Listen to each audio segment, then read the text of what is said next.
I am early, thank you, Mills. Welcome, everyone. Welcome to the Monday night live stream.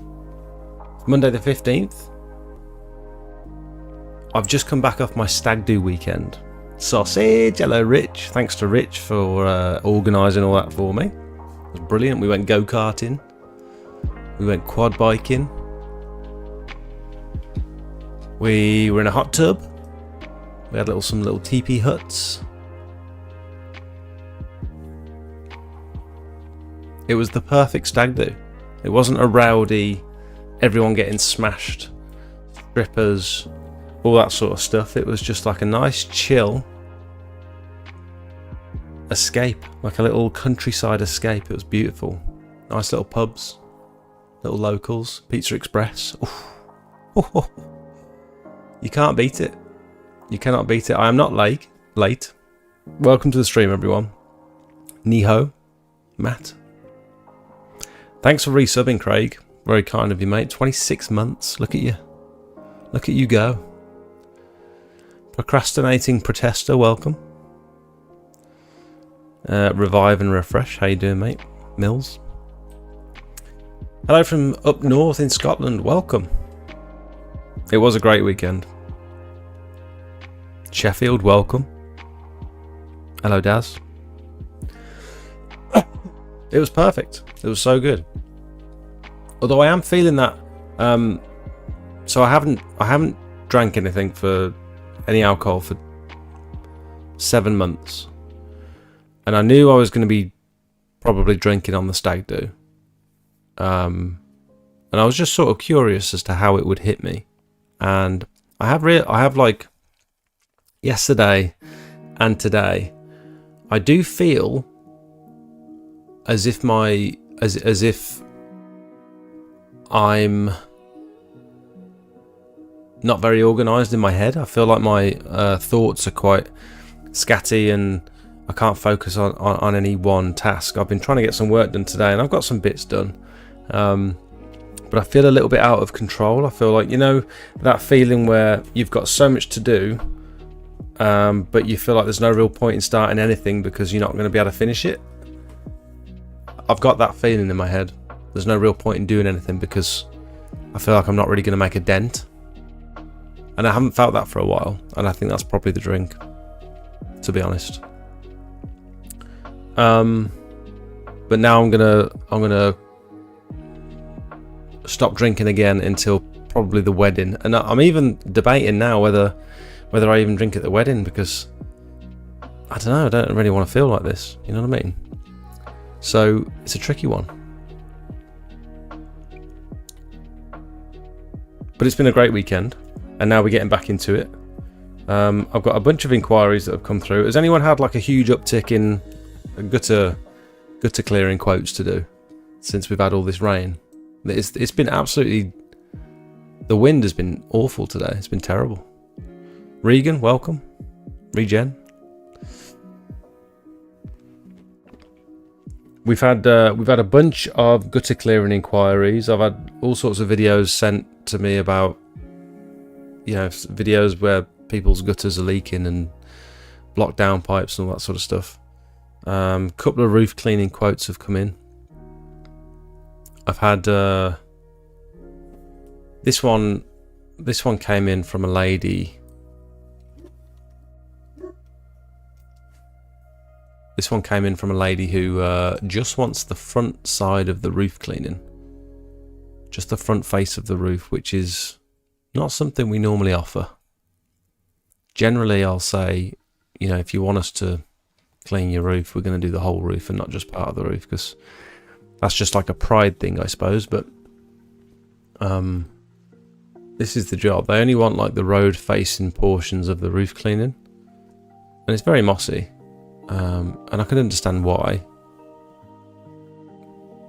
And to be fair, that one side of the roof is probably the same size as a lot of other roofs anyway. Just even the one half of it. Decent access and stuff, but I've sent the quote and just been ignored. Like we were having like a conversation, and then I sent the price, and then the conversation stopped. And I've even followed up and said like, Any thoughts on the quote? And just had nothing back, so she might have. I might have scared her off with the price with that one. 'Tis the season to make pounds. It is. 'Tis the season to make lots of money. Tintin's welcome. Gutted used the gutter attachment I made on 2 gutter jobs. They were near on empty little bits of debris. Tintin has made some of his own gutter like nozzles. I wonder if I can find them. Where did you post them? Whereabouts did you post them? It was in the Discord, wasn't it?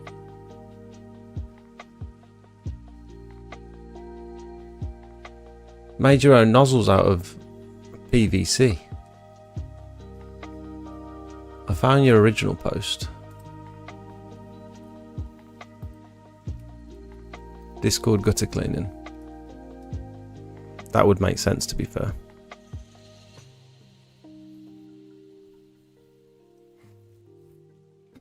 Here they are. Have a little sticky beak at these. I think that's actually really good. Just bits of gutter pipe chopped into the shape of the nozzles that you need. I think that's a proper cool idea. Don't know what you'd use that one for, but cool idea nonetheless. And you can just make them whatever size you want then.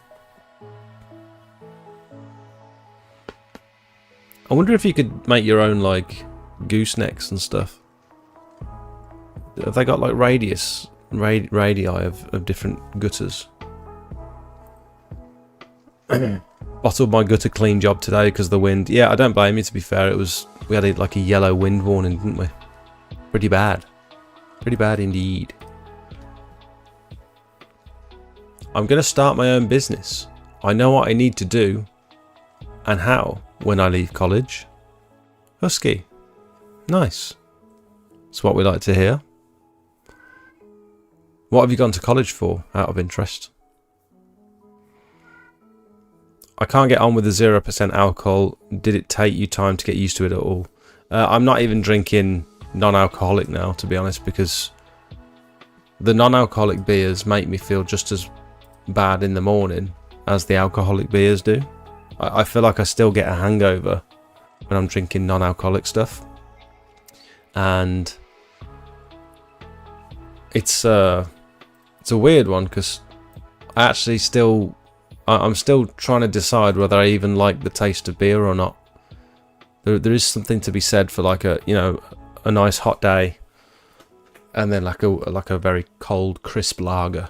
There's something to be said for that, but I still don't know if I actually prefer it over other drinks. I'm really enjoying my water and my I've got some little Aldi mango vitamin tablets, and I've been drinking those with water, and then just generally water. I like Pepsi and stuff, but it's even that you shouldn't be drinking too much Pepsi and stuff, should you? I don't know. I've just I've gone off it all, to be honest. I've just replaced the gutter joints on one property. Very windy up on the ladders. Yeah, I wouldn't be. We've got a roof clean booked in for Wednesday, and I was, I'm glad that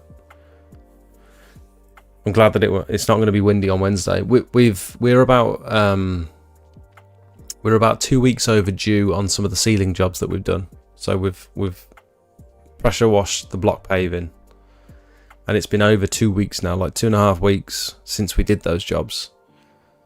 And I've sort of phoned the customer and just explained the situation. It's block magic, and so the risk of blooming isn't really there, but they're quite far away, and so I still don't want to drive that far for it not to be like good conditions. I just don't want to risk it on that job. It's quite a big job and it's quite far away, and so it's like a 3-hour round trip, and I just don't want to get there and it be damp. And I've just had to sort of, in these situations, I found it's really, you're panicking and sort of worrying that you're not going to get back there quick enough. And actually, all you have to do is pick up the phone with the customer, and they're always so understanding. I just explained, like, I've been keeping an eye on the weather.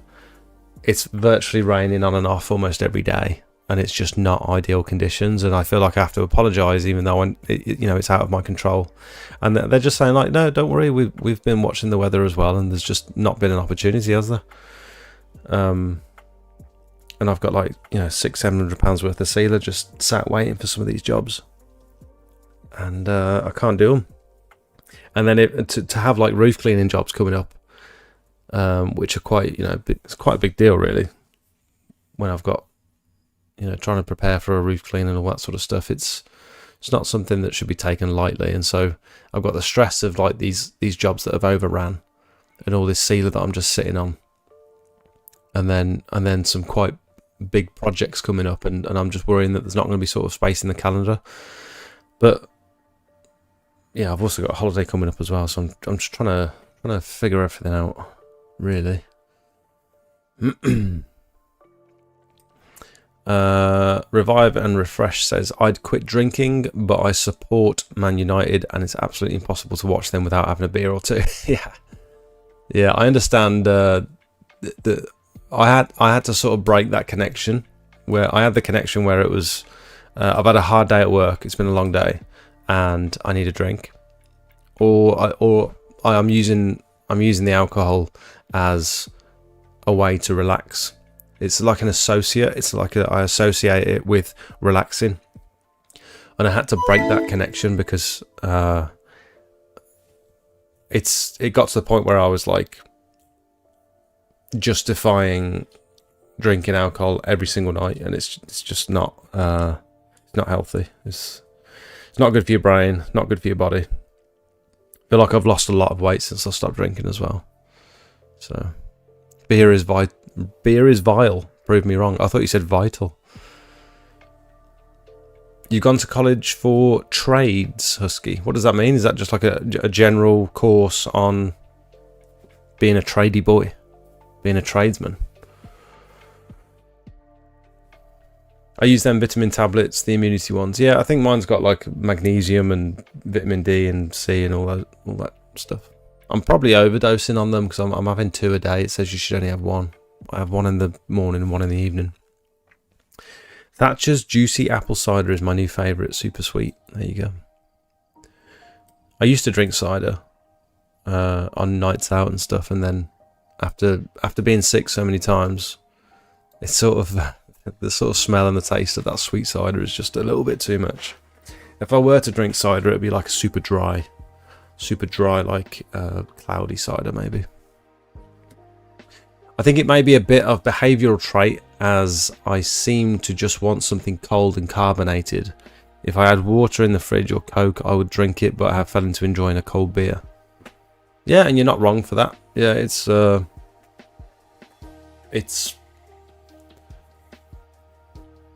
I don't know whether the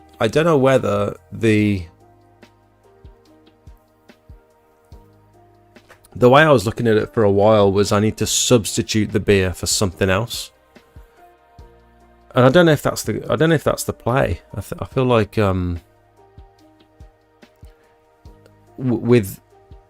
I think I was just drinking in excess. If it wasn't beer, let's say for example it was like Pepsi.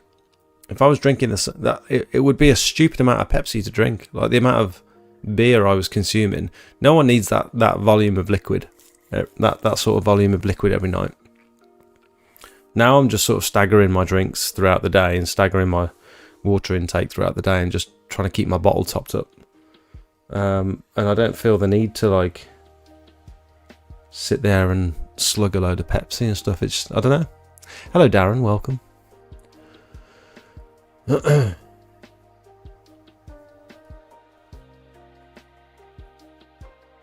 Next year to Seal now. Leaves too many unfinished jobs. I hate knowing the job's not done. Yeah, just waiting to get paid on like 3 big jobs where I've forked out money for materials and stuff. It's not fun. Evening Shane, welcome. It's the hand-to-mouth ritual that needs breaking. What do you mean by that, Harry? Hand-to-mouth. Living hand-to-mouth. Hand-to-mouth. Is that just like consuming for the sake of consuming and just living up to your means? You know, how does that relate to beer? Not really sure. Much going on tonight. I've walked into an AA meeting. You have. You absolutely have. You sound like me. Sounds like no matter what you do, it's 100% committed and take it to the extreme. I've realised over the years that if you're going to do something, you should do it properly, and it's like going to the gym now. I feel like if I just dabbled and just did a little bit here and there, I wouldn't see results, and then I'd be telling people, "Oh, there's no point in going to the gym. It's like it's not really worth it." And then I'd be complaining about the the £40 a month that I'm spending on it and stuff. And yeah, it's not really. I didn't really see much gains, but it's like, yeah, but you've got to go. You've got to like fully do it. You got to commit. You know what I mean? I don't know. I don't drink in the UK, only when I'm on a trip overseas with work, and normally drink Sambuca and Sprite, or a drink called Miami Vice. Yeah, I used to like spirits and stuff like whiskies and Drambuie and what's that other one? Can't remember what the other one was. Softbro says, hello, is it worth... It's worth to start a business with a professional van kit. A professional van kit. What do you mean by that? Do you mean like a pressure washing kit, like a starter kit? Or a professional van? But you'll have to be a little bit more specific. Eat and drink what you like. Only one life here. Enjoy, buddy. Disagree. Hard disagree, actually. I think people can potentially drink or eat themselves into a pit of despair living like that. And I think everything in moderation, personally. Agreeing with everything you're saying as I sip my cider. Yeah. I found switching to an alcoholic drink you sip instead of gulp down helped. I'm enjoying a nice glass of red wine right now. Yeah, I had red wine on Saturday when we went to Pizza Express. I thought I'm gonna enjoy a red wine. I had a Pepsi, a small glass of red wine, and then a glass of water, and it was very enjoyable. And the red wine lasted the whole meal from start to finish. I was just sort of...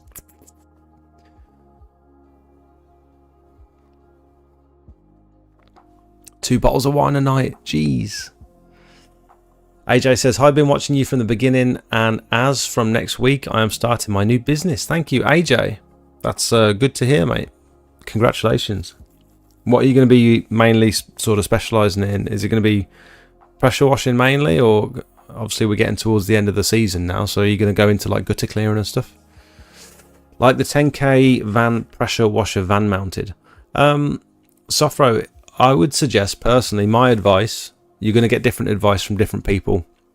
My advice on a new starter kit, if you're going into a pressure washing business, if you're creating your business for the first time, and you've got no experience with pressure washing, and maybe you've washed your car with a pressure washer now and again, but no real experience pressure washing driveways and patios, I would personally suggest that you don't drop 10 grand on a new setup.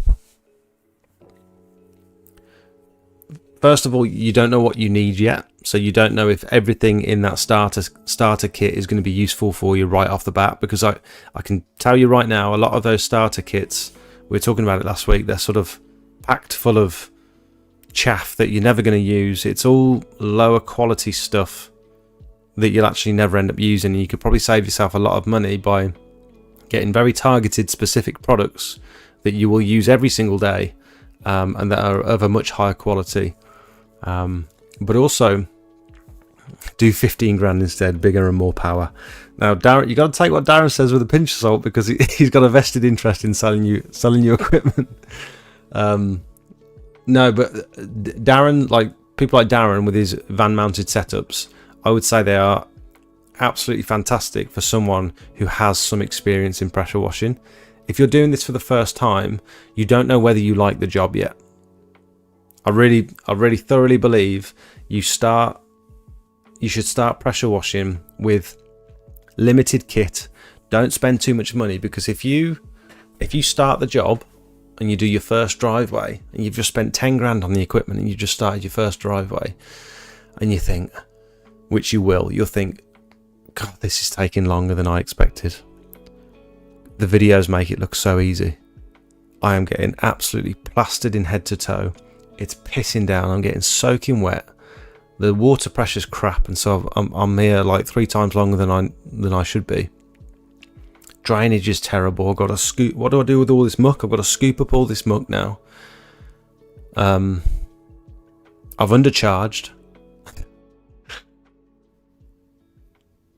It could potentially hit you like a ton of bricks, and so you if you're coming from a non-physical environment, which I did, I came from an office job, pretty much. I worked in retail, then I went into like office work, style work, and the physical stuff actually really hit me quite hard, and I was like, God, this is harder work than I expected. And it could potentially, when you're on your own, it could potentially be a little bit miserable. This is where like headphones and a good podcast and stuff come into play. But what I'd say is there's a chance that you'll get to that point and think, yeah, I'm not doing this. I'm going to try something else. And that's absolutely fine. It's not for everyone. But I'd be able to live with myself a little bit easier, having spent 300 quid on a little cheap petrol pressure washer than 10 grand on this massive bit of kit, and now it's stuck in my van and I don't know what to do. You know what I mean? It's good to dip your toes. That's not to say you shouldn't fully commit, because I think you should. But it's the same people that like quit their job. They've got all these savings. They quit their good full-time secure job, buy all this fancy equipment, and then realize they've got no customers. And you just quit this stable income for something that's very, very unknown. You don't know if you like the work yet. You don't know how to advertise yourself. You don't know how to market your business. It's like, oh.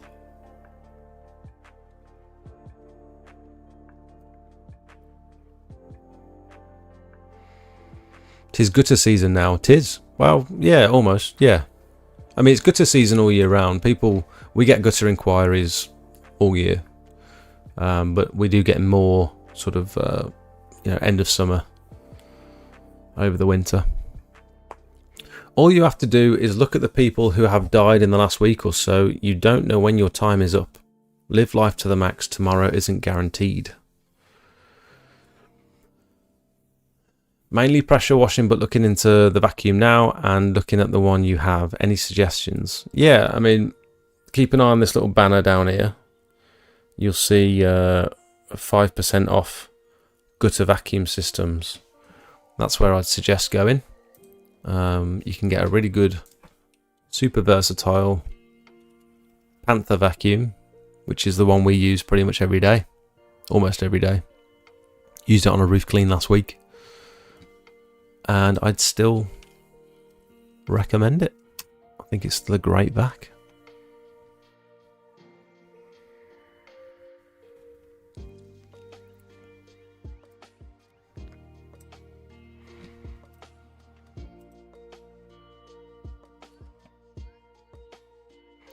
This is just an example of the this one's got the carbon fibre clamped poles.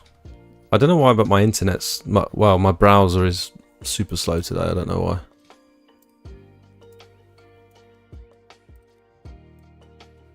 Nothing's loading very quickly. Can't get the images, look. Weird. Don't overthink it though, Jake. You have done amazing on your journey being sober, and it's okay to step off the path once in a while as long as you jump back on. Yeah, I mean, I this was planned. It wasn't like I relapsed and it I got peer pressured into drinking or anything. It wasn't like that. I had my stag do planned. I've got my wedding planned, and spoke with Soph, and we both sort of agreed that I've only got one stag do, and I'll potentially regret not sort of having a drink. You know, this one decision that I've made this year to just sort of stop drinking for a while, I might feel differently next year. And so you only get one stag do, and I feel like just trying to be sober on my stag do while everyone else is drunk, and same with my wedding, and just not having that element of right, I can do whatever I want. I can sort of fully relax and let my hair down. So I pre-planned it. I thought to myself, okay, I'm going to have a drink on the stag weekend, and I'll probably have a drink on my wedding as well. So I don't really consider it stepping off the path. It was a pre-planned thing, and now I'm just back to not drinking again. I would look to go to your local place, have a look, and then book a day with the cleaner as a lackey, then go and buy. Good idea. Yeah, you could see if you can jump on board with someone else that's local to you, and just say, look, I'll give you a hand for the day for free, just to get a bit of experience. Or even not local, because there's probably people out there that would suggest, you know, if you live near me, I don't want you starting up near me, because there's all this, you know, talk of competition and people stealing each other's work. So you might want to pick someone slightly outside of the area and say, can I come and give you a hand for the day?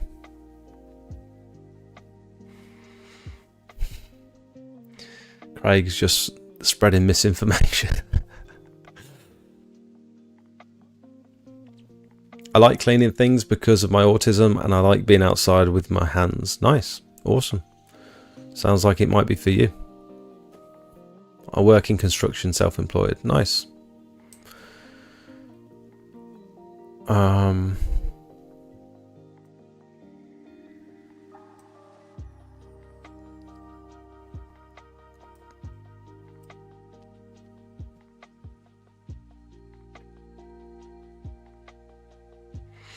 Have a look at what Matt came across today when he was repointing a patio.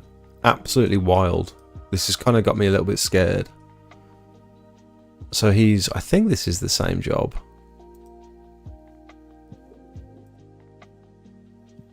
But it's this one. Got this Indian sandstone job. It's a big wraparound. Big wraparound sandstone job. And he's spotted a couple of power points. And luckily, he's found the cables under the slabs. Now imagine if I went at this with a grinder. I don't know what would actually happen. I can imagine there'd be some form of explosion, and I'd probably electrocute myself. But that is just... Isn't that just crazy? We'd have hit that if we were grinding this patio out and I hadn't have spotted it. We would have 100% hit that. And does that mean he's got to grind this whole, like pull this whole patio out by hand just to avoid that? Because he said he's found more. Power points all over the area.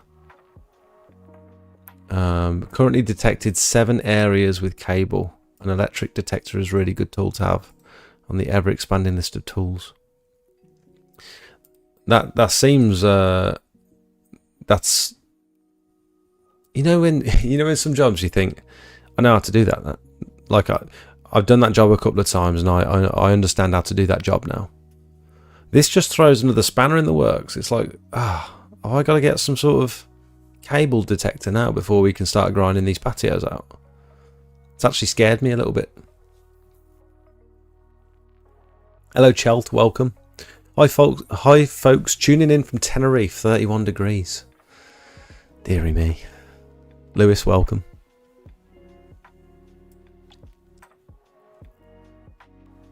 I really want to get a GVS vac, so much money's for me at the moment. Yeah, I mean, they're you've got to look at them as an investment, as with most of your kit. It's like, how many jobs do you have to do to pay that investment off? I think is a good way of looking at it. What's the average gutter job now? Between about 90 and 120 pound for me. So the vac's what, 460 odd quid, I think it was. So yeah, 3 or 4 jobs and you've paid that off, really.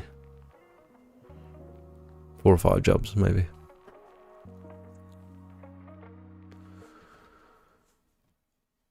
Downloading them saucy vids, taking your bandwidth. I don't know about that. I think the computer's just been on all day. I look at PWS machines. Yep, good place to start. Definitely. Thank you again for all your help all the way down from Kent. No worries, mate. Bang, and the breaker will trip assuming it's been installed correctly. It's armoured, should be deeper and labelled. It'll just trip the RCD. So grinding into that wouldn't electrocute me. It would just trip. Any recommendations for roof racks? Need one for my ladders. Just stop relying on mates dropping them to me. Peugeot partner. The Rhino stuff is quite common. That's quite Rhino.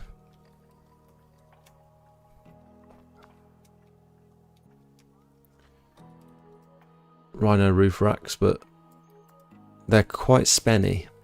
I have found with roof racks they're not cheap. Some of them seem to be quite generic, but then others look like they're quite sort of custom, well-made bits of kit. Yeah, I think the Rhino ones are decent. Rhino with the roller, yeah. I found if you've got a bigger van, definitely get the roller on the back, because that's helped us. This little gadget on the back, although it does make for an interesting trying to climb up the back of your ladders up onto the roof. You got to remember that that's a roller, because if you forget, you'll end up on your arse on the floor.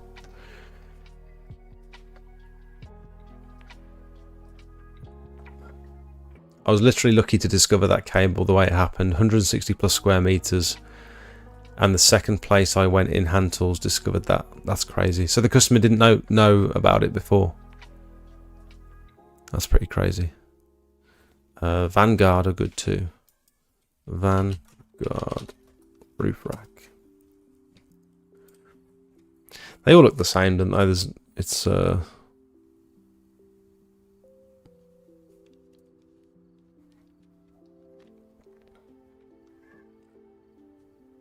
Van rack, Vanguard.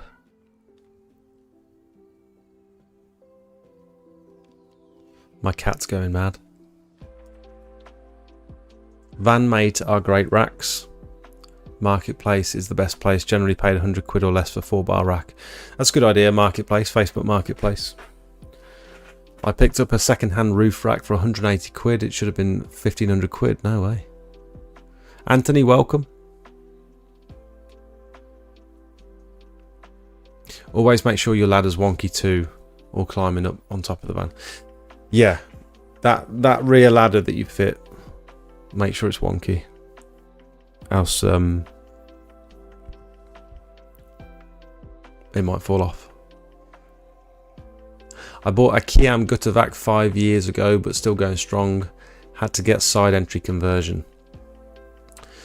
Yeah, I remember I bought one of the Kiam Vacs, and it was sort of advertised that it was like 72 mil all the way through, or what was it? It was at least 55 mil all the way through. I think same as the poles, but then it actually drops down to like 30 odd mil, and then goes back up. So there's like a reducer in the middle. I can't remember if I'm getting them numbers right, but I remember it reduced down to less than what it said it did. So I just sent it back and got the Panther instead. Got the Vanguard, makes the van wobble at 60. We get quite an interesting noise from the wind on the one side since we've had our roof ladders, you know, like the cat ladders that go over the ridge ladders. Now that we've got them up on top, I get quite an interesting sound when I'm going above like 40 or 50.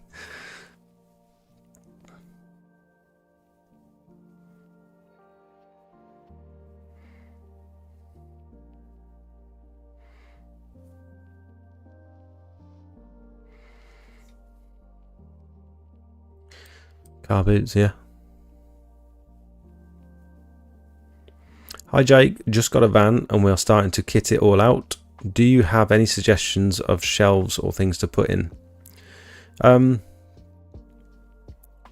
So the best thing I got to organise my van was the ProGrip stuff. So ProGrip are now partnered up with PWS. I think my photo should be on here somewhere. Gutter pole grips. So that's how mine looks on. Oh, you can't even see. That's how mine looks on the left. That's my van there. And so great for your gutter poles. Really good for your pressure washing lances. Good for your like water fed pole grips, all that sort of stuff. Look at all this nice new fancy gear. I'd like to reorganise my van again. These are definitely a good buy. You can also get these from CleanLink. I've got a 5% discount code, I think, in the you'll see it pop up down here. There it is, look. 5% off and free shipping through CleanLink. And what do I type in? Holders? What would they be under?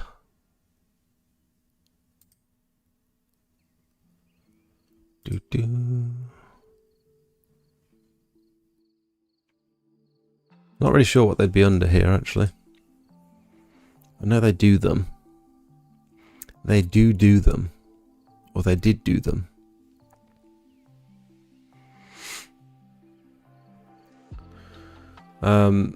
You could go racking and stuff and shelving for your van, but I don't really know if it's worth the loss of room. You know what I mean? We've got all of our stuff in boxes. Like we've got a tub, a very, very heavy duty black tub for each sort of different service. I've got 2 tubs full of chemicals, full of little 5-litre drums of chemicals. And then I've got a tub for grinding patios and repointing stuff. I've got a tub for like roof scraping equipment. I think they might be the same tub actually. And then we've got a tub for like drills and drill bits, batteries, and then a tub for like gutter clearing stuff as well, like ladder mats, nozzles, bags, like empty bags.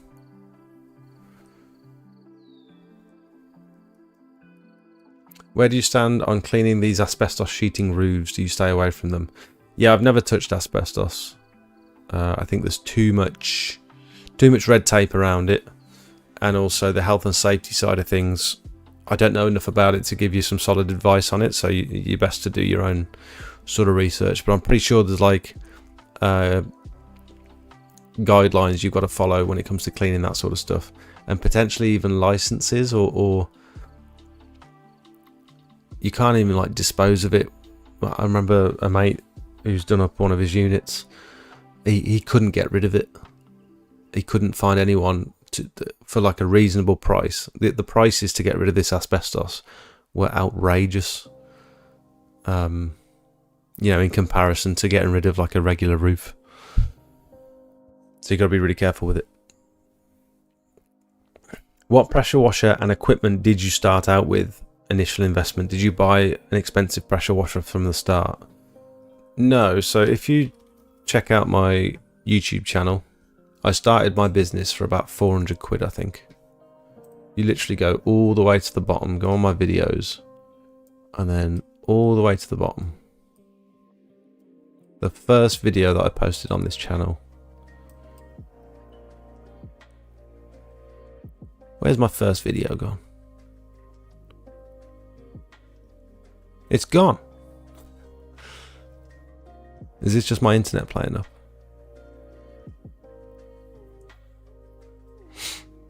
Is there a page 2? I can't go back any further. What's that all about?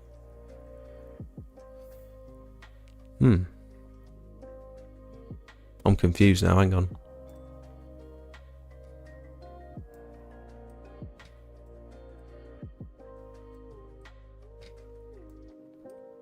Here we go. So under 400 quid, this 6 things I bought to launch my pressure washing business for under 400 quid. There's a few good videos to like for you know, brand new starters to the industry down here. So I would suggest probably watching my first video and then just in order watching them back. You'll see my journey. I've pretty much documented my entire journey. Going from knowing absolutely nothing at all to sort of being in the weird position where I'm now sort of, people are asking me for advice, which is very strange.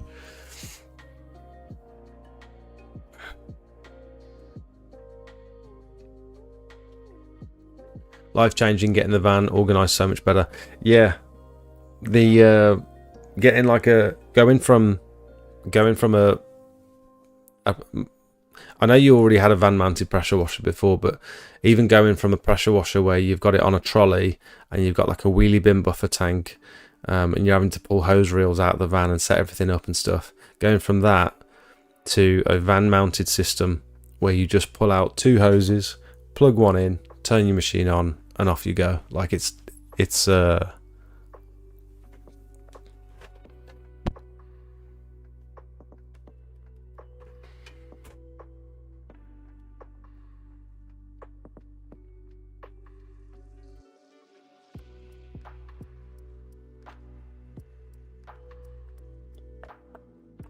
oh, you can sort by oldest. Ah, thank you. Look at you guys knowing more about YouTube than me. The one that actually does YouTube. How much extra do people charge for gutter guards? Can't stand them, so I remove them, clear the gutters, then replace them. I will generally not replace them. I'll explain to the customer, take before pictures or even a little video, and sort of lift it up and just show like this is doing absolutely nothing to help prevent, you know, to help water flow down into your downpipes. This is like having an adverse effect. So I'll try my hardest to sort of convince them not to have them put back in. But what I will do, if they definitely want them put back in, when I go up the ladder for the first time and I spot them, I'll come back down and say, look, the price has changed because the job's changed. You generally don't know they're in there until unless you can see the big furry gutter hedgehogs, you generally don't know they're in there unless you get up a ladder and have a look. And so I'll tell the customer, look, I don't do this often, but the price has changed. If you want your gutters clearing now, it's because you've got these gutter guards in place. It's going to take me twice as long, because now instead of just clearing that line of gutter, I have to get up there physically with the ladder along the whole row of the gutter. I have to take these guards out, bring them down the ladder, wash them off with the pressure washer, vacuum the gutter out, and then climb back up the ladder and put them back in. And it's a much longer process than it is just to vacuum the gutter. And at that point, I'd rather not take that job on, to be honest. I'd rather call it a day and just walk away, because it's a nightmare. So you've got to generally up the price fairly significantly and say, like, if you want this done, this is the new price. If not, I totally understand, but I can't do the job for you. You know what I mean? And they make a right old mess as well. So chances are, you're pulling out those gutter guards. There's going to be moss all over the drive, all over the patio, and you're going to have to clean that up as well. So, Niho, thanks for watching, mate. See you in a bit.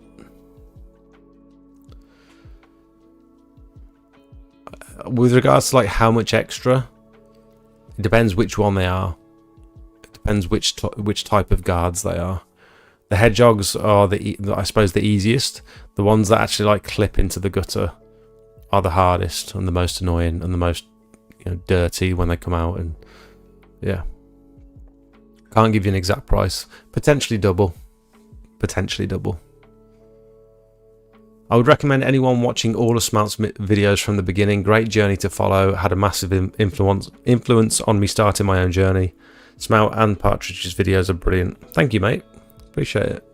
I wasn't sure. I don't go back and really watch my old videos, but I wasn't sure if most of the information was still sort of relevant. But if you say, you know, it's worth watching, then I'll believe you. Hopefully it comes across as I am learning and I'm doing this for the first time. Come along with me, rather than this is how you do this, because now, you know, I'm a professional all of a sudden. Just started this job 6 months ago and now I'm a professional. Hopefully it doesn't come across like that.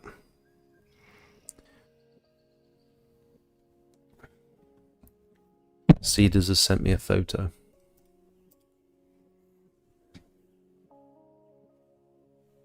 Is it getting boring for you? No, I wouldn't say it's getting boring. I would say some of the jobs that I'm doing, I don't necessarily want to be doing. Some of the fascia and soffit cleaning, for example. This is what Cedars has just sent to me. Cedars has got the Clean Link pole grips there, look. This is his new fancy van.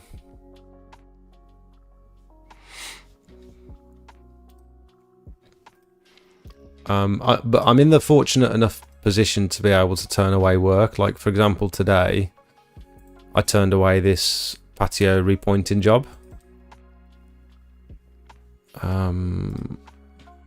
So this came in. So I've got this whole folder of photos where customers send me their photos. They can attach their photos to my contact form, and I can sort of get a good idea of the job before I have to quote it. And this one came in, and they wanted cleaning, treating, sealing, and grouting. And I'm sort of looking at this patio, and I'm thinking to myself, a lot of these slabs are kind of wobbly. You can see that most of them are at different heights. There's slabs down here that have got different joint widths. This one here is kind of spun. And chances are this patio has just been laid on sand, because else these slabs wouldn't be at different heights, and they wouldn't have, the gaps wouldn't be inconsistent. I think the patio has been laid on sand, and I think none of these slabs are actually stuck down. And it's also hence the reason why the previous pointing has cracked.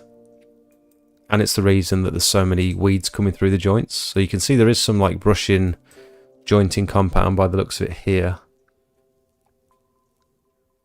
From what I can see, it looks like the brushing stuff. And so although this job you could charge well for a job like this. You could it's not a massive area, but if the customer wants it cleaned, sealed, and repointed, there's a lot of money to be made on this job. But it's not going to look good when it's done. The slabs will clean up okay. They're not going to look brand new, and so, in my opinion, there's no point in sealing these slabs. They're so old and they've not been taken care of.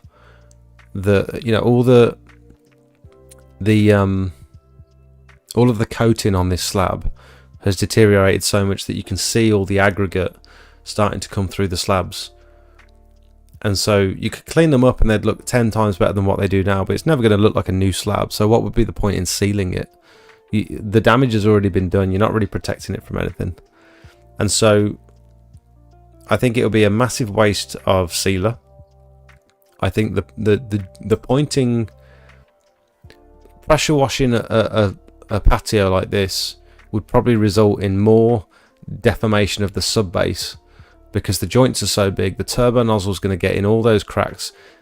To be able to remove these weeds effectively, you're going to want to pre-treat the surface and then really pressure wash the joints out properly, and that's going to cause the sub base to probably lose even more sand and make it even more uneven. So it's not going to be healthy for the patio to really pressure wash this how I'd like to. And I wouldn't really want to use expensive stuff on this, like Nexus Titan. You wouldn't want to use the best stuff, because it's old crappy patio that it's not really worth it. So the customer's probably looking for like an all-round solution, but they're not going to be expecting to pay the sort of money I need to make this job worthwhile, to use the best materials. And then it's like, well, if they're already moving about, chances are if you use a cheaper product, it's just going to crack straight away as soon as you walk on it. As soon as that jointing compound's set in between the slabs, and then you walk on it and some of those slabs start to wobble, it's just going to crack straight away. So literally, I feel like there's no point in repointing and even cleaning this patio, to be honest. And so I've tried to explain that in the nicest way possible to the customer and said, look, save your money. You know, I'd be charging over $1,000 for this job, easy, with the sealing and the repointing as well. And I've just said to her, like, save that money and put it towards either having the patio professionally relayed, or having a new patio, because I think you'd be wasting your money by giving it to me. So no, it's not getting boring. I'm just not. I'm able to not take on those jobs that don't really make sense anymore, which is a nice position to be in.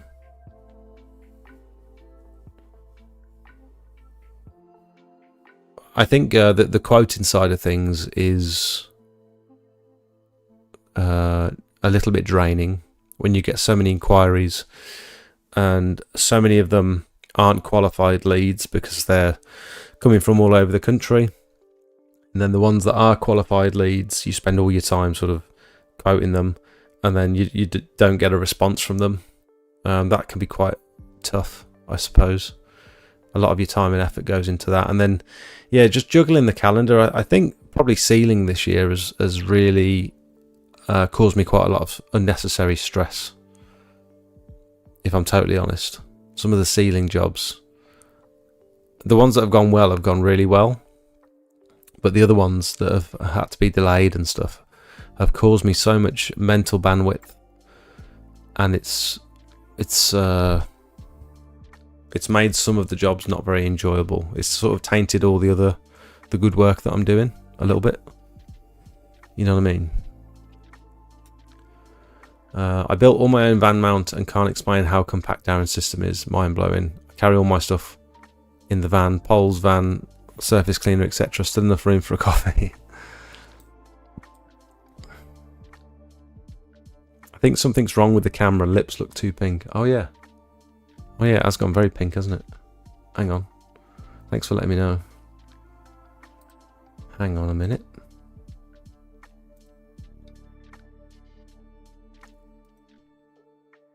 How's that? That better?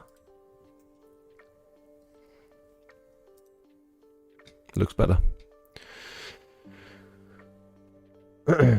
Nice one, Jake. Yeah, I usually do the same, but when these guys insist on keep coming, I'm going to charge a fortune. Yeah, there is the other side of the argument where it's like these jobs that you specifically don't really want to do, just put more money on them. It's not the camera from the stag do. It's not the camera, it's from the stag do. Yeah, just put more money on those jobs that you don't particularly want to do, or it's a lot of added work and stress that you don't really need in your life. Just quote well for it. Just put that extra money on top, and if you get it, then okay, do it and make sure you get paid well for it, or you know, on to the next one. But I understand that not everyone's in the position where they can pick and choose the work, so I do get it. Wholeheartedly agree with revive and refresh. Oh, thank you. I find those most often in seamless gutters with the clips every yard. Those ones that clip into place, or the hedgehogs. Seems common that they're put in when installed. They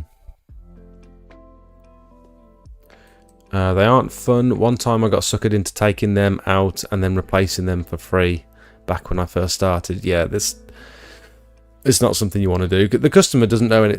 Generally, they're none the wiser. They just they think, oh, you've got to empty the gutters anyway, you might as well take them out and put them back in at the end. They just don't really understand how much extra work it is. I put a similar job on the Discord the other day asking what jointing to use. I think I may overcharge too. Don't really want it for the same reasons. Yeah, and also it's like if these jobs aren't really gonna you're not going to learn anything, you're not going to get any decent before and after pictures from it, because it's still just not going to look great by the end of it.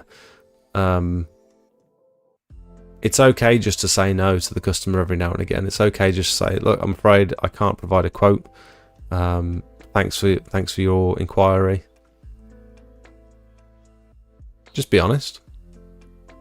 Everyone loves a bit of honesty. Not. I can't find that post, to be honest, mate. Ow.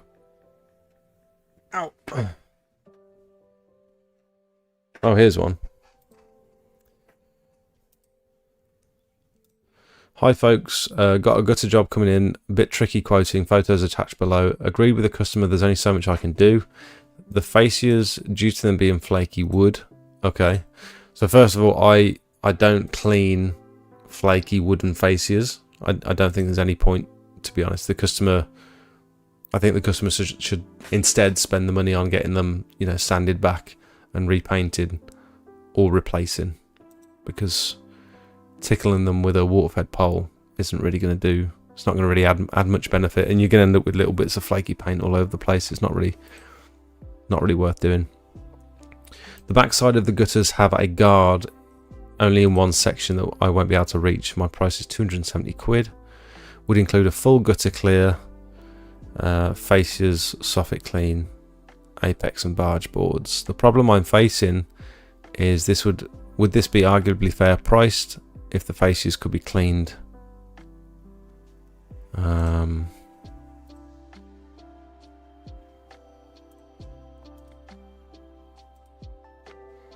Oh, those would come up well, wouldn't they? Those barge boards on the side. Are they called barge boards? Apex boards? Gable boards? Is that a power cable? Where's Daz when you need him? I'm using the DJI Action 4 here, and it's a great camera. Like, look at the low light on this. This is fairly low light, and there's virtually no noise, no motion blur. You know what I mean? As an action cam goes, it's like rivals DSLRs in some situations. Not you, Darren. Sorry, XTX. He's normally our go-to guy when it comes to identifying cables and stuff. Looks like it could potentially be a power cable to me, but I don't know. Phone line, is it? Oh, okay. Why is it like sheathed?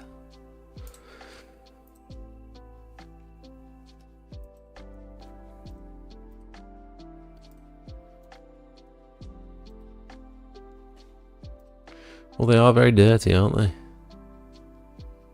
Hard to get a good gauge of, like, is the fascias and soffits or the gutters included on the conservatory as well? That's quite a difficult section to get to, isn't it? Over the top of the conservatory, and then trying to clean all these fascias and soffits and stuff. It's quite awkward access, really.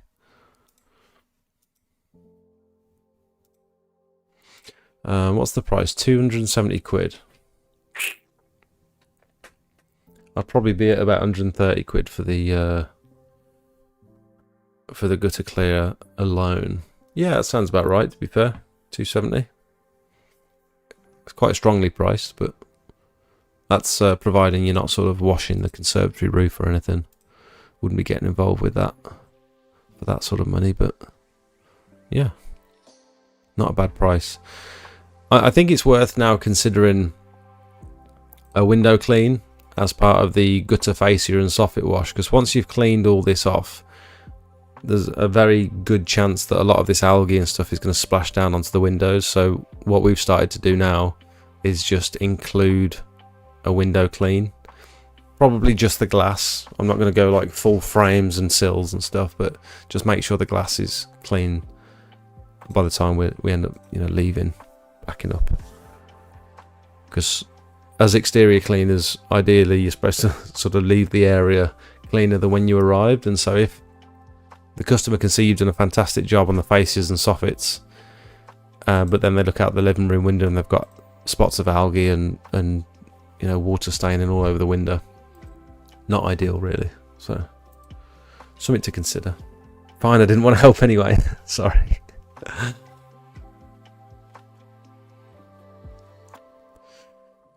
Dave says I seem to be taken off the Discord group. I haven't cancelled my subscription. Do you have Dave? Do you have your YouTube account linked? Are you linked? As long as you've got an active membership that's linked to your Discord, it shouldn't kick you.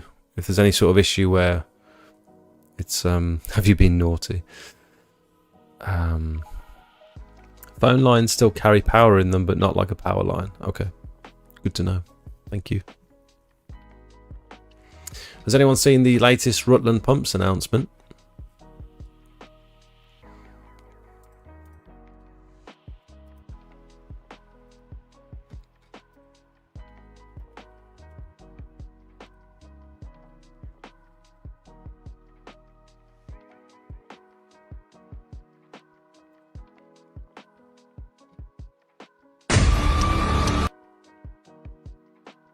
This is just the beginning. A new chapter. Are you ready? Have a bit of that then. Ben's asked if I wanted to try this out soon, so this is the twin turbo flat surface cleaner, which we saw at the Cleaning Expo last year, or earlier this year, I think it was. And it was in its sort of production alpha state, and even then it looked like it was coming along very well. Guess the price, 1,500 quid minimum, I reckon. Yeah, but probably. So this is what we saw at the show last year.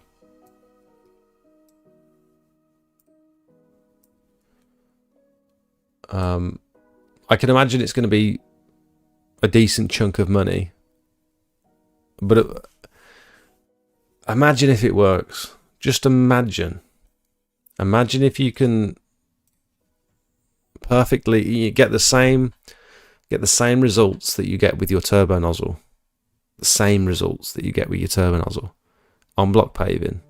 Imagine you can do that with the flat surface cleaner as quickly as you can move with the flat surface cleaner.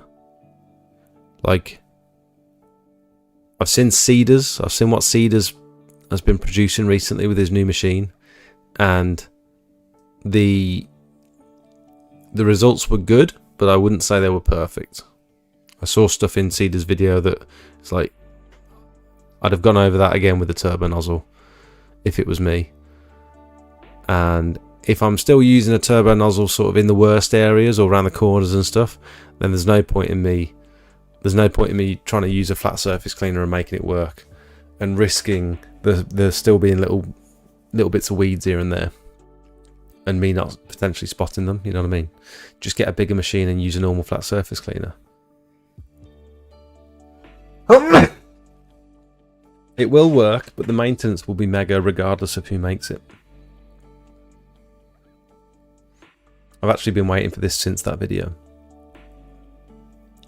Block paving game changer.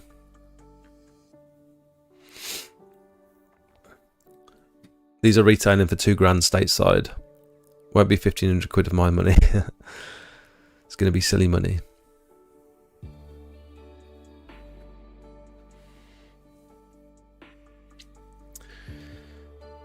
Dave, send me a message, mate, and we'll try and figure it out. It won't be what me or Matt have done. It's like an automatic thing generally.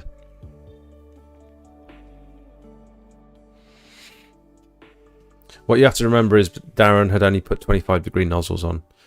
Yeah, so you're saying if you switch them to 15-degree nozzles, it would be even better. And I agree, probably would. I don't know. I've yet to see compelling evidence. There's been, people send me all these videos, and they're never perfect. They're never perfect. So until someone can like send me a compelling video of a flat surface cleaner clearing proper weeds from block paving, not just little mossy bits. Weeds, clearing actual weeds from block paving. Until someone can send me a video where they show the weeds, do a couple of passes with the surface cleaner, and then go back in and inspect the blocks properly. Until someone can do that, I'm not convinced.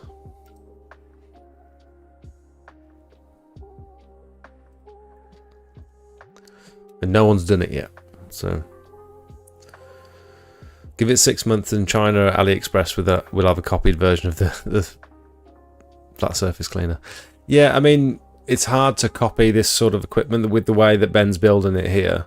I'm sure it's like a single piece of like machined billet or something that's it's like it's proper. It's not just been pieced together from bits and bobs here and there. It's like a proper custom thought about balance. That's the main thing, I think, from what he told me, is actually balancing something that's spinning around that fast, that's sort of so heavy on each corner. It's not an easy thing to achieve. It's almost like a camshaft by the looks of it.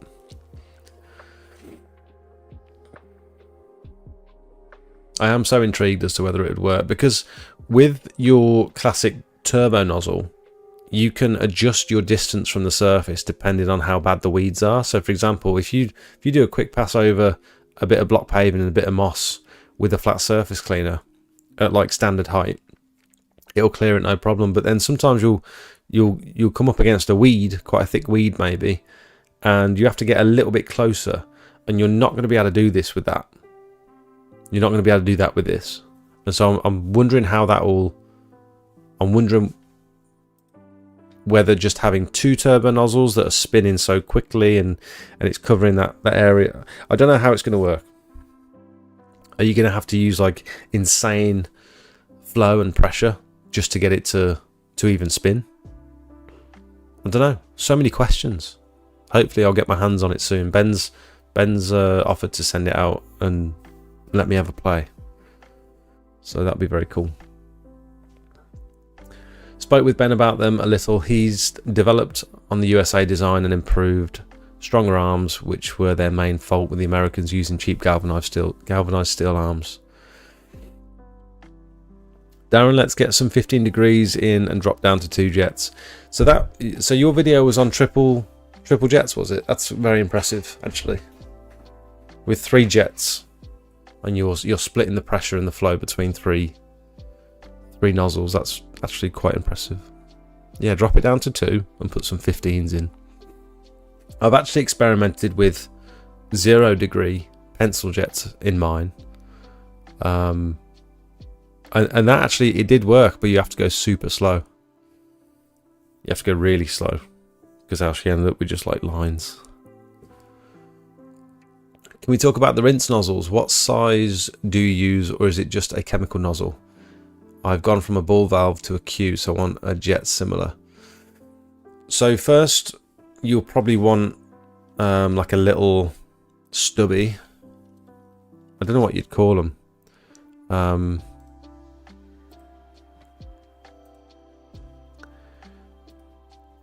You know the little stubby adapters that go... It's like a stubby lance, basically. First, you'd probably want one of those, lances and triggers. Single lances. Bar lance? No. Lance accessories, maybe?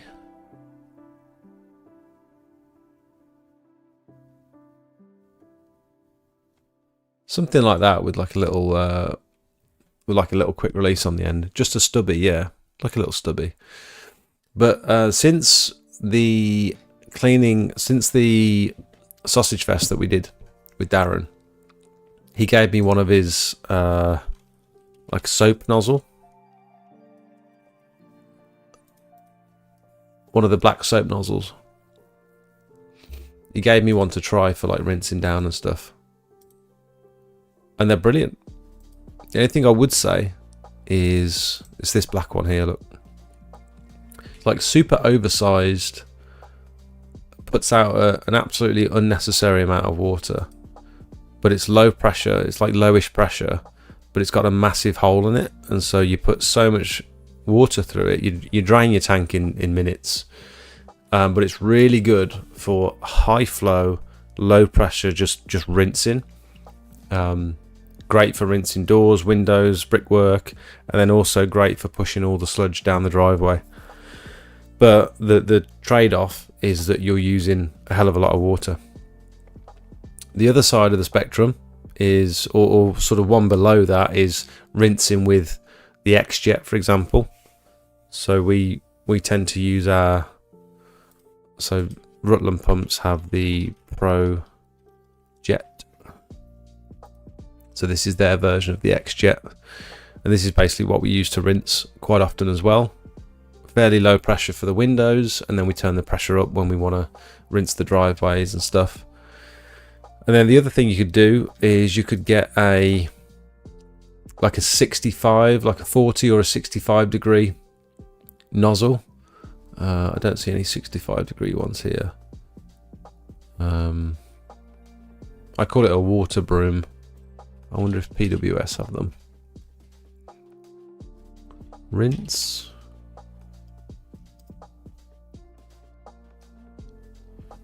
Any rinse nozzles? Let's have a look.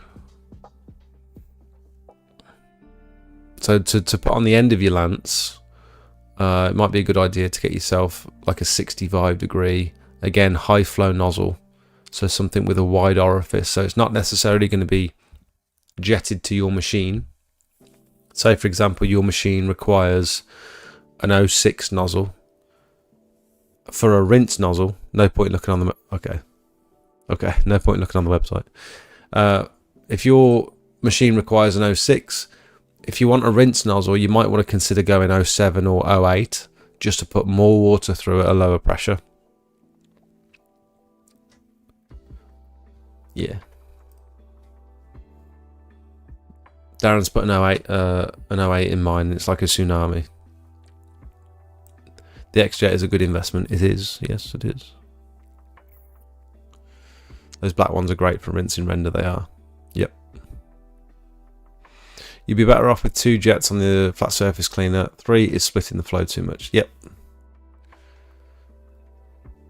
After speaking with Ben, the turbos will match your machine.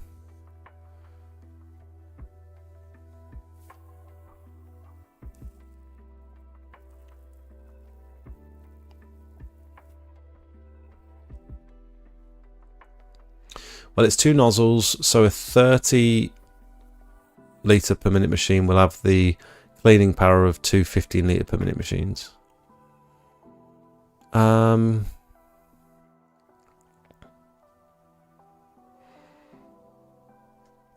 had a question about pressure the other day, because I've been thinking about something that Macintosh said on the live stream a while back. He said something about using the flat surface cleaner on the roof, and he said, I'm only using about 170 bar on the flat surface cleaner. And I thought, oh, that's actually seems like quite a lot. That seems quite high. I'm sure we're only using like less than 150 bar generally, but I might be wrong. Either way, that's through the turbo nozzle. We were comparing like turbo nozzle with flat surface cleaner on the roof. And then he said, but you've got to remember that pressure is split between 2 nozzles, 2 25 degree nozzles. And I thought, yeah, okay, that makes sense. But now I'm thinking, if you were to measure the pressure coming out of one of those nozzles, isn't that pressure still 170 bar? Excuse my ignorance here, but I would have thought the flow would be split, but wouldn't the pressure remain the same, providing the nozzles are spec'd correctly to the machine? because you split it in half, don't you? So if you've got 106 turbo nozzle, for example, if you split it in half, you actually want 203 nozzles. You don't want 206s, you want 203s. So they're, twice as small or whatever it works out to be. So both of those nozzles are still putting out 170 bar. It's just half the flow.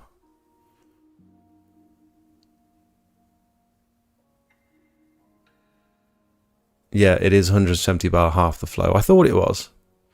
Yeah, he said that a while back. He said you got to remember it's split between, the pressure's split between two nozzles. And so he made out like it was like softer on the roof, but it's just the same. You're just putting less water down. Well, you're actually putting the same amount of water down if it's two nozzles, but I might have to just go back and check that that's what he actually said. But I've been thinking about that for a while since he said it. He has no idea I'd be taking off at that pressure. We tried it with our Mossmatic, 170 bar wouldn't stay on the roof. Really? Example of not knowing. I mean, 170 bar wouldn't stay on the roof. Your machine's also going to be different from his, and your nozzle orifice size is also going to be different. So, for example, would 170 bar at 13 litres per minute versus 170 bar at 21 litres per minute, there'd be a massive difference there, wouldn't there? You're both using the same pressure, but the flow coming out of those two machines is wildly different, and so that could also cause your flat surface cleaner to not stay on the roof. You know what I mean? Depending on how big your nozzles are. I done his course. He teaches on his course to clean no more than 2,000 to 2,100 psi. And when he said he uses 2,500 on here, I was a bit baffled because you physically can't control that at full length.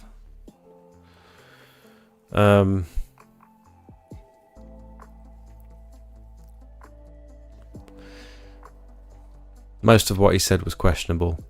Yeah, I mean, I don't necessarily want to get into a debate when he's not here to defend himself. It's just something I've been thinking about for a while. That was all.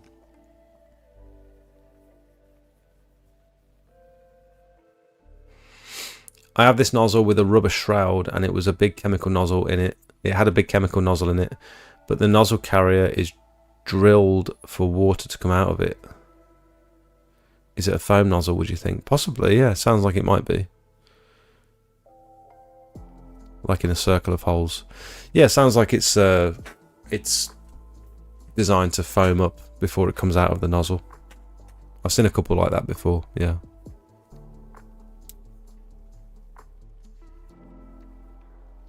Oh, I've got a new lance. Darren sent me a new lance. Let me go and get it because it's hilarious.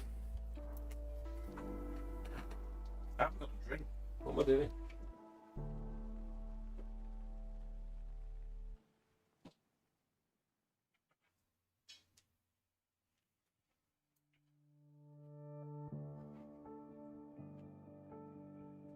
Ow.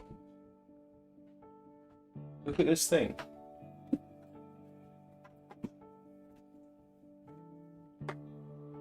It's taller than me. Massive. Legitimately, it's about half a foot taller than me. It's a 2 meter lance. Imagine me trying to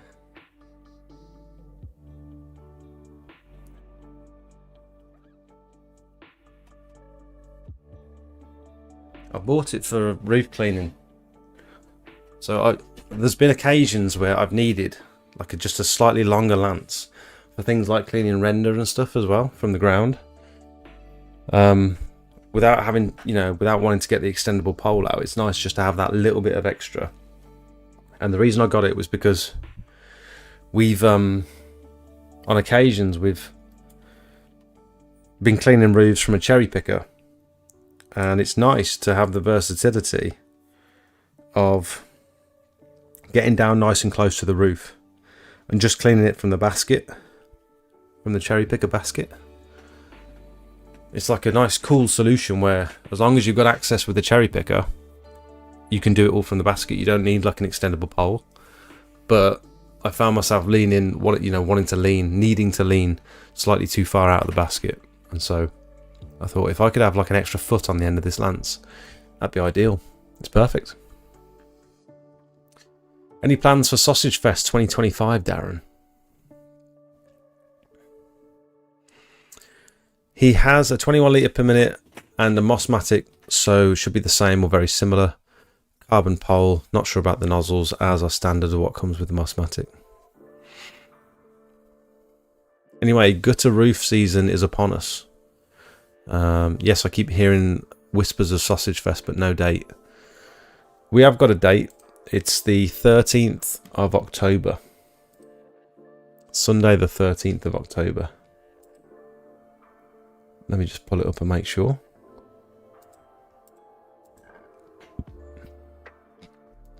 Why has my calendar gone slow as well? My whole computer's been a bit weird today.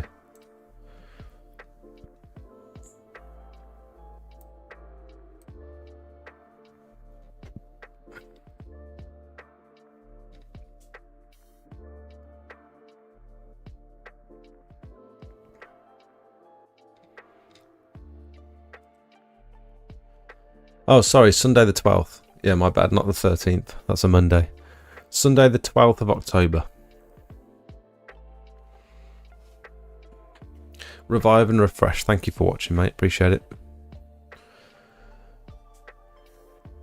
It will bend like a bat. I don't think it will. Seems very stiff.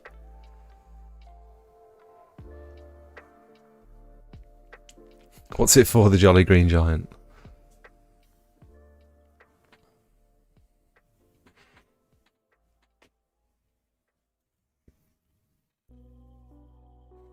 We did a roof scrape with Rich the other day. Over in, I can't remember where we were. Other side of Birmingham. Oh my god. Look at that.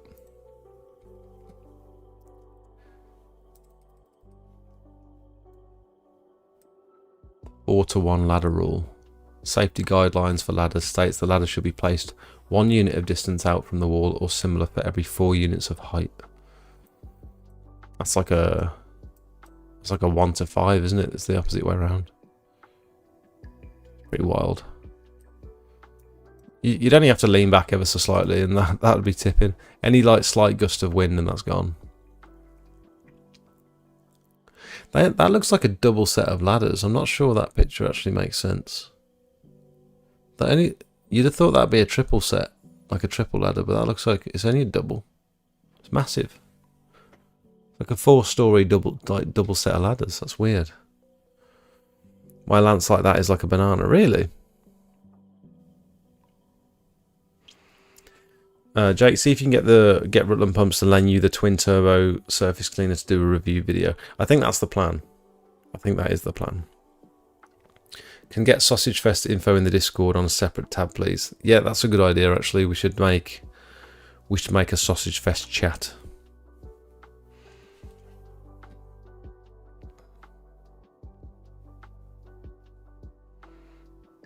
You're staying in the customer's caravan. You're staying in the customer's caravan when you're cleaning their patio and roof. That's pretty cool, actually.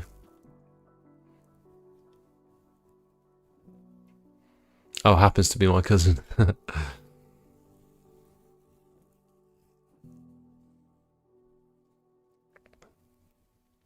It should be pitched a third of the working height. Hope the supply of sausages is as healthy as last time. I'm sure it probably will be. Yeah, the job we did with Rich the other day. Cracking little roof clean. It's just like a scrape. This moss was so soggy, by the way, when we got there first thing in the morning. Super damp. Look at the difference, man. Look at those results. This is an example. Like someone would tell you, if you pressure wash this roof, someone would say, "Oh, you've stripped all the protective coating off of the tiles," and it's like, no, you just didn't see. You didn't see the tiles beforehand. Like you can see there's no coating left on these tiles, but it's only revealed when you remove the moss. They were this bad before. Look how crazy they look. This was it's quite a hard job actually, because it was a bit of an all-dayer. We had like an hour's drive to get there in the morning, and then we scraped the roof, and then had to clear all the gutters, clear all the ground surfaces, and then, which we don't normally do, clean the gutters, fascias and soffits. And that is the last. Cleaning gutters, fascias and soffits is the last thing you want to be doing after scraping a roof. It's the last thing. Couldn't think of anything worse. Great results though. Didn't get an after picture of this section. I totally forgot. We did get the biocide picture though. Cracking results. There's a Richie Rich. Oi oi.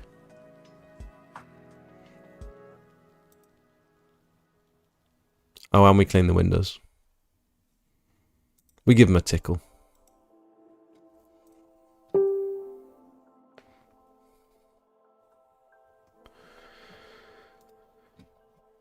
We used some 14 rung triples on a commercial the other day. You want to see us putting them up. Hilarious. Craig's halfway up. I push them off the building. He puts the section on the top. Yeah, the... Wait, how... Triple rung commercials. We used some 14 rung triples on a commercial the other day. Craig's halfway up. I push them off the building. He puts the section on the top. Oh my god. I always do wonder actually how people get the full extension on ladders, because they've got so much more than what you can reach when you're putting them out. And if you're short as well, like I'm pretty tall, I'm like 6'2", and I struggle to get them as high as I need them. But there's more on there that I can use. I just can't physically reach any higher, and I always wonder how people do that. How do you fully extend ladders? How would you deal with black and white spots that are on the driveway? Yeah, like exactly like Steve says, you can clear white spots with the turbo nozzle. You might struggle with a flat surface cleaner, but with the turbo nozzle, you'll clear all the weeds, all the moss, all the white spots. You might only be left over with like dark green or black spots, and you can get rid of those with a chemical treatment. So we're usually using sodium hypochlorite on black spots on most surfaces. But you just got to be careful, because not all surfaces are hypo safe, so make sure you do your research. If it's the 12th, I need to get coilovers and wheels for my van. You're getting coilovers on your van? Sick.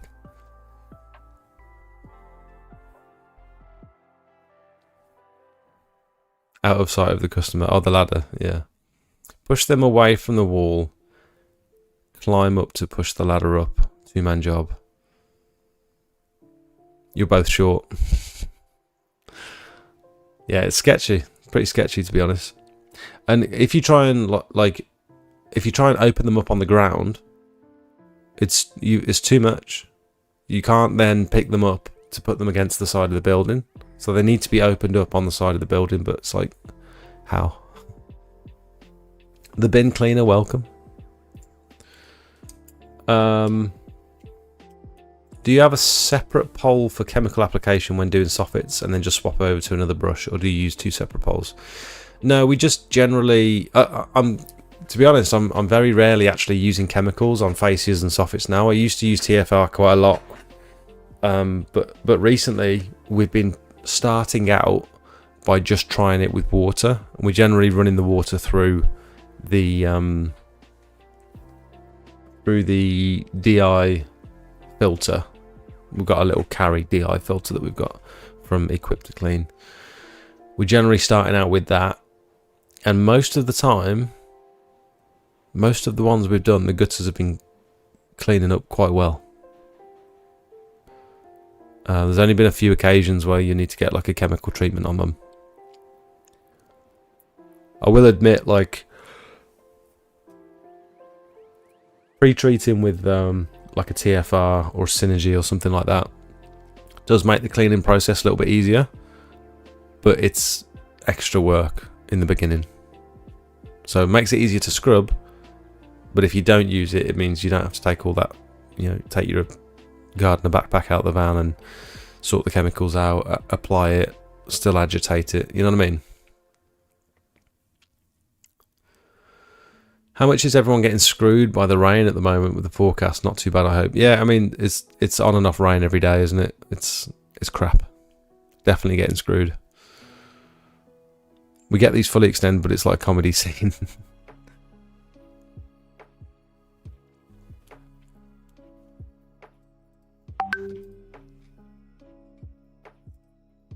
How have you done that? How on earth have you managed that? It's quite a long boy as well.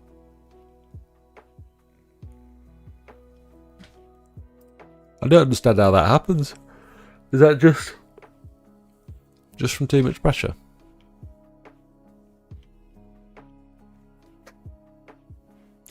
It's great this rain. 13 inquiries today and done 6 gutters. Change the supply hose if needed to the pole. Yeah, that's generally what we do. If we do need to use chemicals, we just pop it into the backpack and then pop it out and pop it into the other one. The extension ladders in the US have a rope that you pull to extend and retract the ladder. They don't seem very common here. Yeah, that would make sense actually.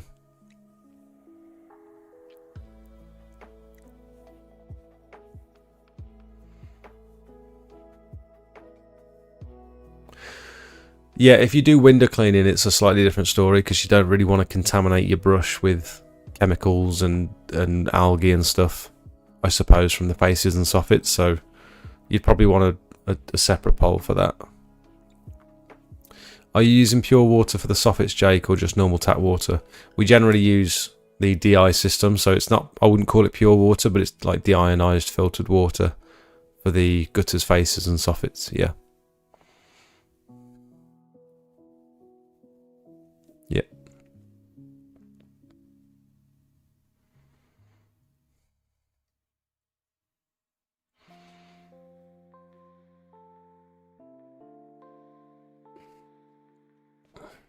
Guys, I'm going to leave it there. Has anyone got any questions before I leave? Anything that I can attempt to help out with before I shoot off? Does anyone need any help or support with anything? I am here. You've got about 5 minutes, and I'll do my best to answer any questions before I shoot off.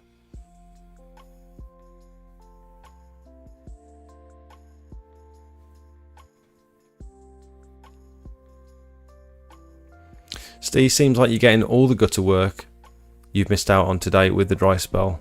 No gutters for me this season, just going to ride the pressure washer and see and work on the build up to next year.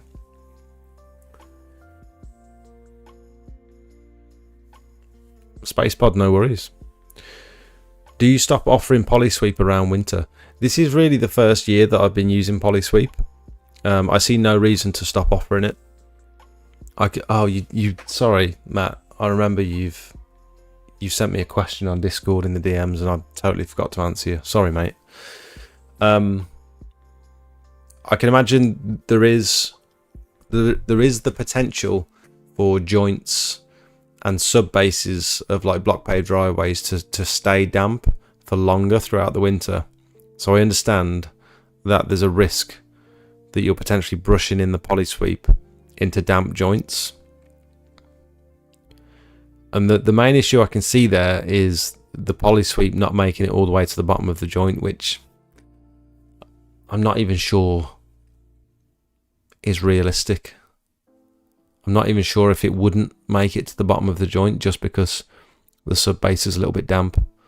because I think that's the risk, isn't it? The risk is either it's too damp where it's going to go clumpy before it falls down into the joint, and there's also a risk where it's going to be too damp and it's going to, you know, some of that, it looks like cement dust, gets pulled onto the face of the blocks and stays there, and you're not able to rinse it off in time. But I've had I wonder if I can show you in the repointing chat something that I posted a while back, where I was using the poly sweep on a slightly damp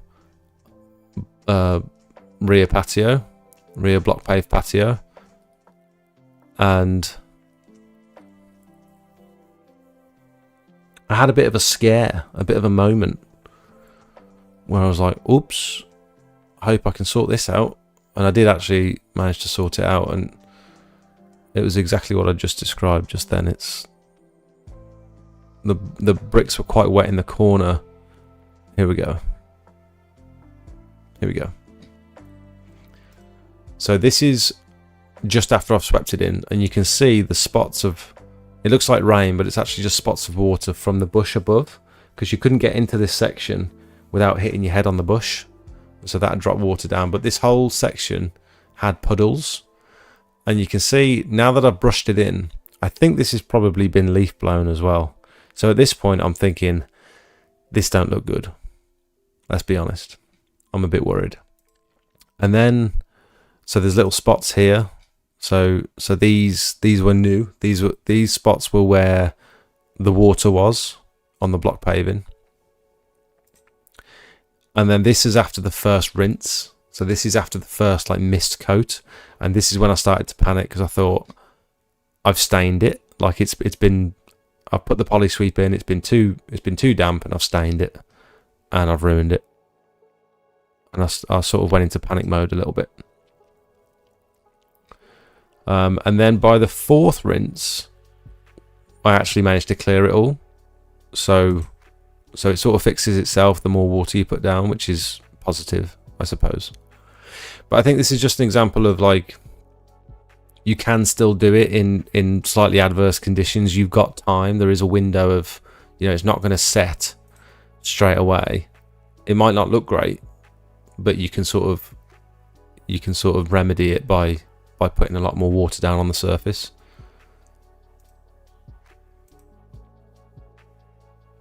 So I don't think I'll stop offering it throughout the winter. I definitely won't be sealing throughout the winter. Last year we washed block paving all year round. We still got quotes all year round for like block paved driveways and stuff.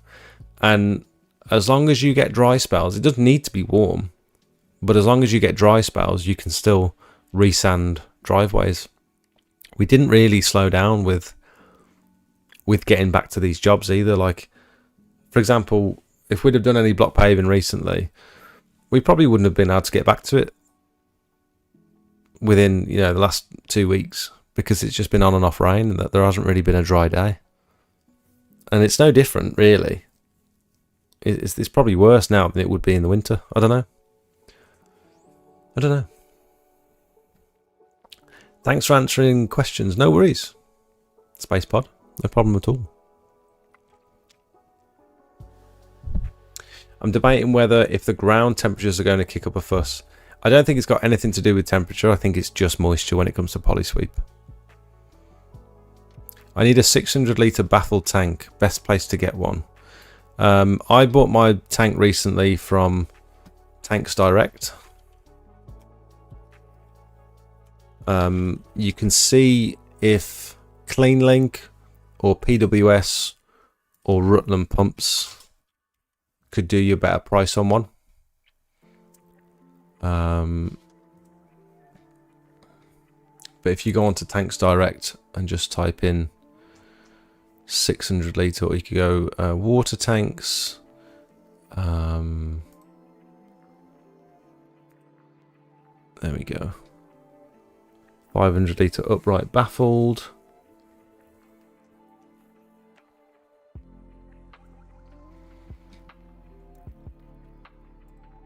Oh, wrong one, damn it.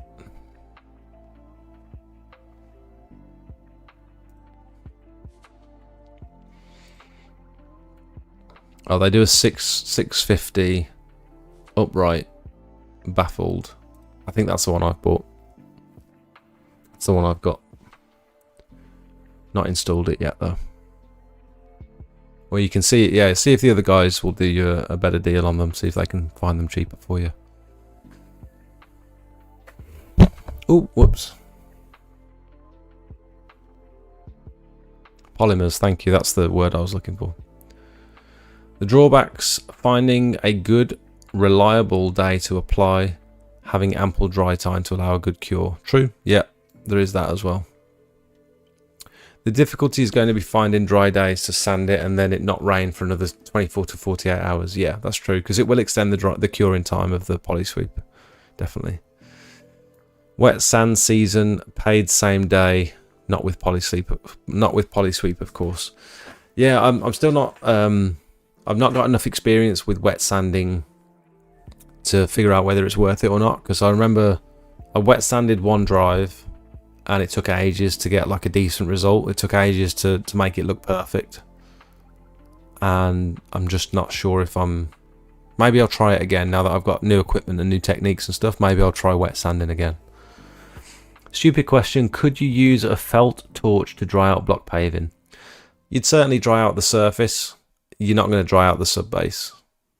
The amount of gas and the propane or whatever it might be that would be required to dry out the sub base would be just ridiculous. It wouldn't work. You could dry out the face of the blocks, but is that really going to achieve what you want it to achieve? I doubt it. Thanks for the advice, I appreciate it. Really, about the black and white spots. No worries. We only stock 250, 350 and 500. There you go. There's your answer from PWS. I've been pushing back a poly sweep job already and another clean booked in at the end of the month. I think I'll advise against going forward if the rain persists like this. Yeah, I don't know. I don't think you can just... I understand it with sealing. There are certain months of the year where sealing is most appropriate. But if you look at like a rain chart monthly, like an average monthly rain chart, check average rainfall.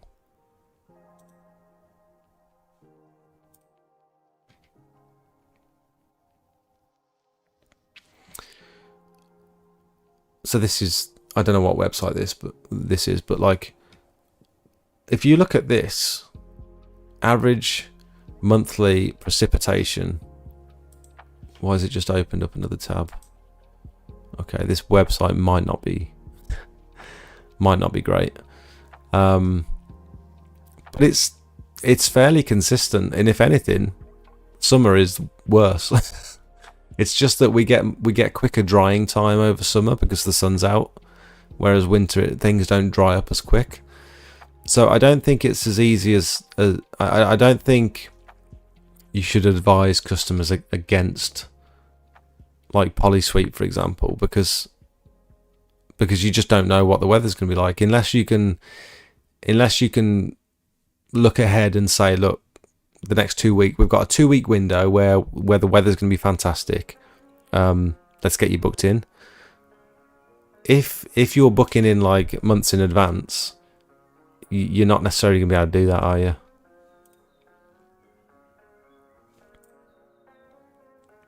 It'd be interesting to look at like a proper accurate chart of rainfall. I don't know what that chart was that I just pulled up, but oh, this is 2014 to 2024 rainfall in millimeters. Okay, well, this just doesn't help. I wanted it on a monthly basis.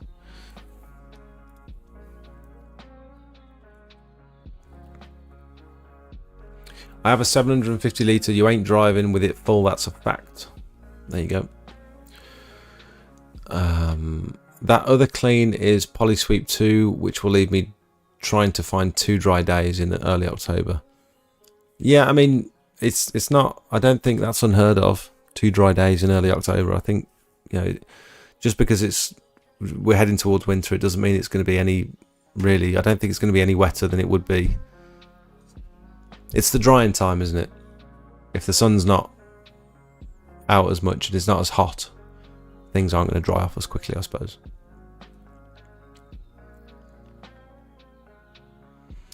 You go back the day after wet sanding, doesn't look great.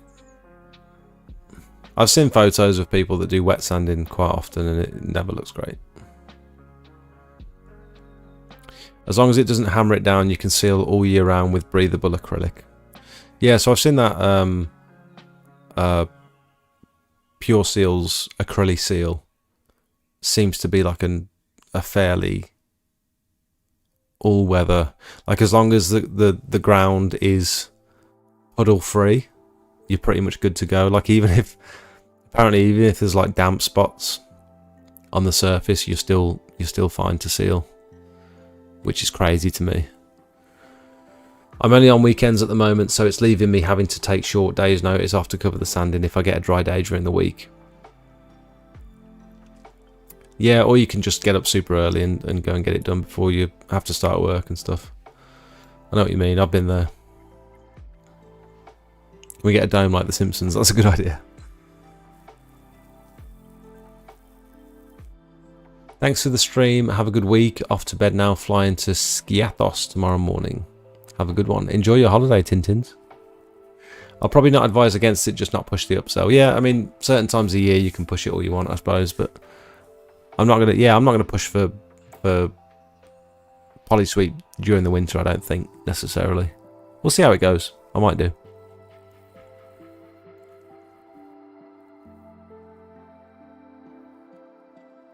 When's Jakey off? About 14 days. Hello, Jed. Yeah, guys, I'm going to head off now. Thank you so much for watching. I hope you have a really good week, and I hope the rain doesn't cause too much kerfuffle. Make it a really good one.